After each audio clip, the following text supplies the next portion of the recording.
भाजपा ने स्वच्छता रैंकिंग में दिल्ली के 90वें स्थान पर आने को शर्मनाक बताते हुए अरविंद केजरीवाल और आम आदमी पार्टी पर जोरदार हमला बोला है।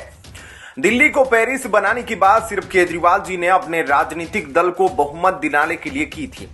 वे राजनीति में सबसे अधिक झूठ बोलने वाले नेता का सम्मान प्राप्त कर चुके हैं। अब इसी मामले पर दिल्ली बीजेपी अध्यक्ष वीरेंद्र सचदेवा ने आप पर निशाना साधते हुए कहा कि यह शर्मनाक है। सीएम अरविंद केजरीवाल ने एमसीडी में अपने कार्यकाल के दौरान दिल्ली को पेरिस बनाने का वादा किया था, पर आज स्वच्छता रैंकिंग में दिल्ली 90वें स्थान पर है। उन्होंने कहा कि अरविंद केजरीवाल शासन में दिल्ली की स्वच्छता सेवाएं सबसे खराब स्तर पर चली गई है। सीएम केजरीवाल ने वादा किया था कि जब एमसीडी पर आम आदमी पार्टी का शासन होगा तो वे दिल्ली की स्वच्छता के लिए अतिरिक्त संसाधन देंगे, लेकिन एक साल बाद आज दिल्ली वासी ठगा हुआ महसूस कर रहे हैं। यह देखकर आश्चर्य होता है कि स्वच्छ भारत सर्वेक्षण में भाग लेने वाले देश के छोटे बड़े शहरों के सर्वेक्षण में राष्ट्रीय राजधानी 90वें स्थान पर है। दिल्ली भाजपा अध्यक्ष ने कहा, यह अफसोस की बात है कि आम आदमी पार्टी ने एक साल में 3 लैंडफिल साइटों को साफ करने का वादा किया था, लेकिन दिल्ली वासियों को पूरी तरह निराश कर दिया, क्योंकि जनवरी 2024 में लैंडफिल साइटें उसी स्थिति में थी जैसी जनवरी 2023 में थी, जब आपने एमसीडी पर कब्जा कर लिया था। वीरेंद्र सचदेवा के मुताबिक जैसे लैंडफिल साइटों को साफ करने में यह विफलता पर्याप्त नहीं थी। आज जो स्वच्छ भारत सर्वेक्षण का परिणाम सामने आया है, उसने दिल्ली वासियों को बुरी तरह निराश किया है। चौंकाने वाली बात यह है कि आवासीय और बाजार क्षेत्र की सफाई में एमसीडी को असंतोषजनक 59% अंक मिले हैं, जिसका मतलब है कि सड़कों से मुश्किल से 59% कचरा हटाया जाता है। इसी तरह सर्वेक्षण में कहा गया है कि एमसीडी दिल्ली के केवल 71% हिस्से में कचरा संग्रहण करती है, जिससे पता चलता है कि 29% दिल्ली वासी खुली सड़कों पर कचरा फेंकने के लिए मजबूर है।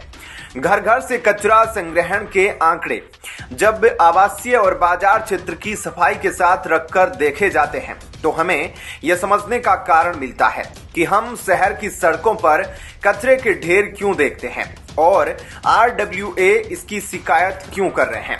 आज घरों की बैकलेन में शून्य स्वच्छता है।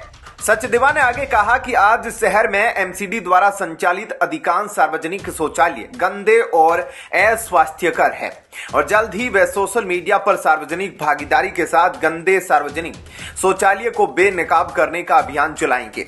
दिल्ली के बिगड़ते स्वच्छता मानक के लिए आम आदमी पार्टी के पार्षदों का भ्रष्टाचार जिम्मेदार है, जिसे वे जल्द ही उजागर करेंगे।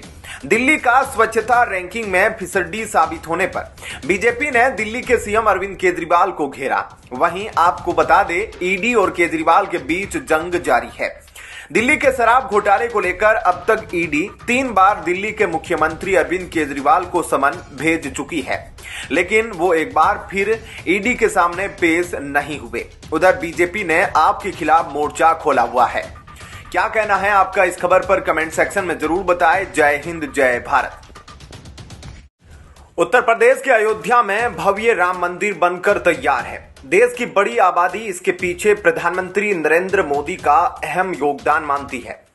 22 जनवरी 2024 को राम मंदिर में रामलला की प्राण प्रतिष्ठा होने वाली है, जिसके चलते देश में राममय माहौल बना हुआ है। राम मंदिर में रामलला के प्राण प्रतिष्ठा के कार्यक्रम का न्योता ठुकराने वाले विपक्षी दलों पर बीजेपी हमलावर है।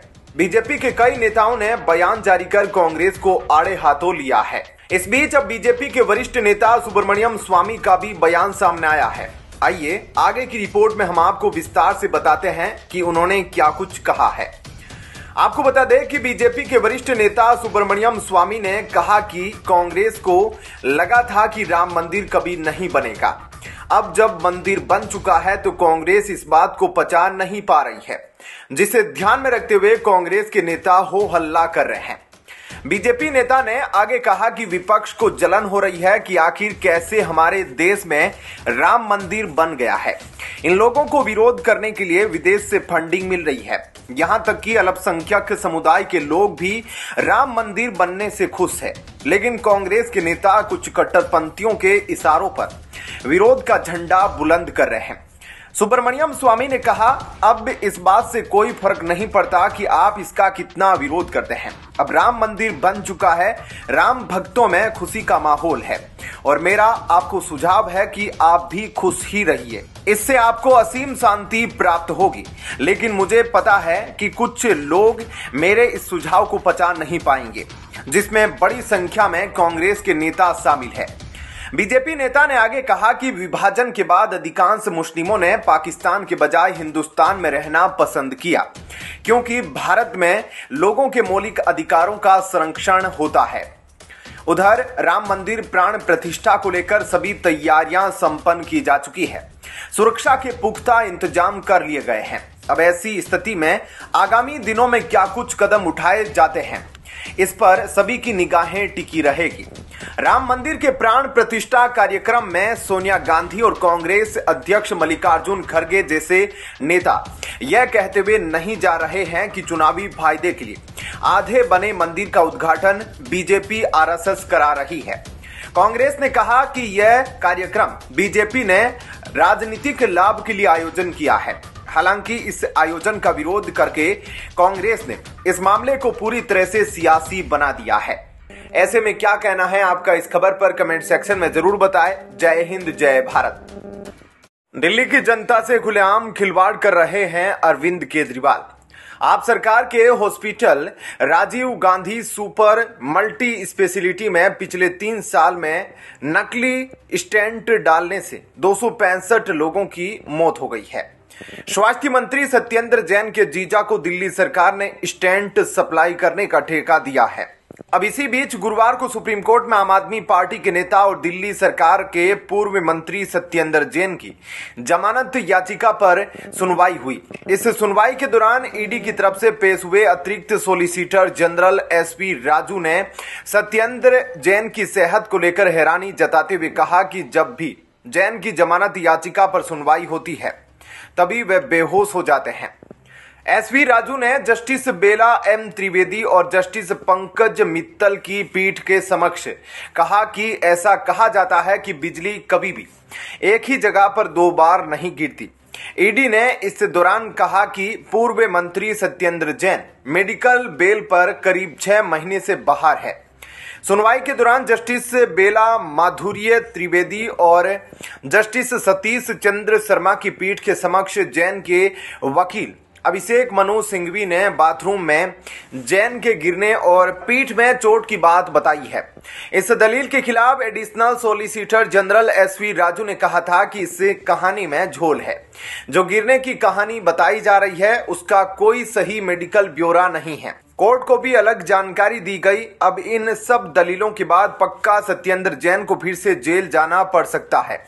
अतिरिक्त सॉलिसिटर जनरल ने कहा कि जब भी जैन को जमानत चाहिए होती है वे मेडिकल आधार पर जमानत मांगते हैं और अस्पताल में भर्ती हो जाते हैं। जब भी कोर्ट में जमानत पर सुनवाई होती है तभी वे बेहोश हो जाते हैं, जो कि एक हैरान करने वाली स्थिति है। फिर जैन की तरफ से सुप्रीम कोर्ट में पेश हुए वकील ने इन दावों को खारिज कर दिया। इसके बाद पीठ ने मामले को 17 जनवरी को सुनवाई के लिए लिस्ट कर दिया। साथ ही तब जैन की अंतरिम जमानत को भी अगले आदेश तक बढ़ा दिया। सत्येंद्र जैन मनी लॉन्ड्रिंग के आरोपी है और इस मामले में पिछले साल मई में उन्हें अंतरिम जमानत मिली थी। उसके बाद से ही जैन की जमानत अवधि लगातार बढ़ रही है। सुनवाई के दौरान एसवी राजू ने अदालत को मामले की संबंधित कंपनियों द्वारा लिए गए अनअकाउंटेड केस के बारे में बताया और कहा जेपी मोहता सत्येंद्र जैन की कंपनी के सीए थे जो इन कंपनियों को देखते थे। ईडी के केस के मुताबिक सत्येंद्र जैन ने मोहता से पूछा कि वो इसका रास्ता ढूंढे कि अनअकाउंटेड केस को व्हाइट मनी में कैसे बदला जाए। ईडी के वकील ने अदालत से कहा सत्येंद्र जैन ने मोहता से कहा कि वो कलकत्ता के कुछ लोगों को जानते हैं जिनकी सेल कंपनियां हैं। अगर आप उन्हें सारा केस देंगे तो आपको एंट्री देंगे। हो सकता है इसके लिए वो छोटी सी रकम कमीशन के तौर पर ले और वो आपको ब्याज देंगे या पैसे शेयर के तौर पर आएंगे। बहरहाल बता दें कि आप नेता सत्येंद्र जैन को गिरफ्तार किए जाने से पहले साल 2017 से लेकर मई 2022 तक के पहले तक उनसे कई बार पूछताछ भी हो चुकी है। सत्येंद्र जैन को अदालत ने मेडिकल ग्राउंड पर अंतरिम जमानत दी थी। इसी के साथ अदालत ने कई तरह की पाबंदियां भी सत्येंद्र जैन पर लगाई थी। इसमें मीडिया से बातचीत करने पर भी मनाही शामिल है। क्या कहना है आपका इस खबर पर कमेंट सेक्शन में जरूर बताएं। जय हिंद, जय भारत। राजस्थान का सीएम अशोक गहलोत सरकार का 100 करोड़ रुपए दरगाह में देकर आ गया। किसी के मुंह से एक शब्द नहीं निकला। किसी ने नहीं बोला कि अस्पताल को पैसे देने चाहिए। जिस कौम में डॉक्टर कम आतंकवादी ज्यादा है, वो भी हॉस्पिटल पर ज्ञान बांट रहे हैं। मतलब हद है बेशर्मी की। मंद बुद्धियों को मैं बता दूं कि मंदिर हम अपने पैसों से बनवा रहे हैं। जनता ने स्वेच्छा से अपना दान दिया। सरकारी पैसे 70 साल में हज हाउस, हज सब्सिडी और मौलानाओं को पगार देने पर खर्च हुए थे। कुछ टुक्कर जीवी दोगले कह रहे हैं अस्पताल बनवाना मोदी की जिम्मेदारी है, जबकि 2014 के पहले देश में सिर्फ 6 एम्स व 189 सरकारी मेडिकल कॉलेज थे। आज 22 एम्स और 279 सरकारी मेडिकल कॉलेज है। यानी 6 साल में 16 नए एम्स खोले गए और 90 नए मेडिकल कॉलेज खोले गए। दरअसल इस वामी कामी को हॉस्पिटल या इलाज से मतलब नहीं है, इन्हें तकलीफ मंदिर बनने से है। जानकारी के लिए बता दूं कि मंदिर में सरकार का 1 रुपया भी नहीं लगा है। 1947 में भारत में 600 मस्जिदें थी, आज 11 लाख मस्जिदें हो गई है। तो 70 सालों में कांग्रेस ने देश में क्या बनवाया, अस्पताल या मस्जिद?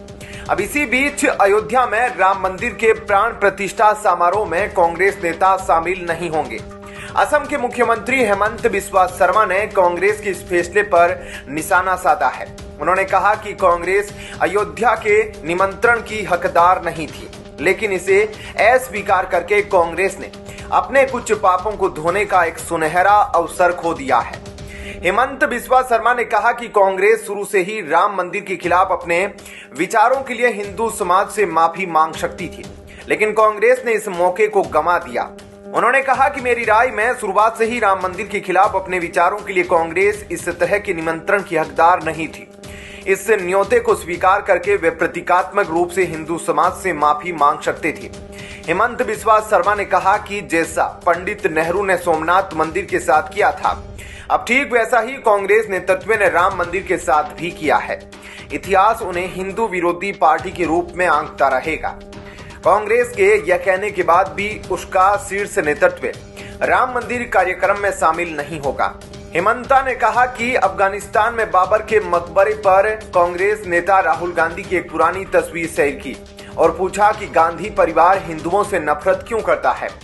उन्होंने कहा कि गांधी परिवार की 3 पीढ़ियों ने इस स्थल का दौरा किया, साथ ही राम लल्ला के प्रति उनकी नफरत पर सवाल उठाए।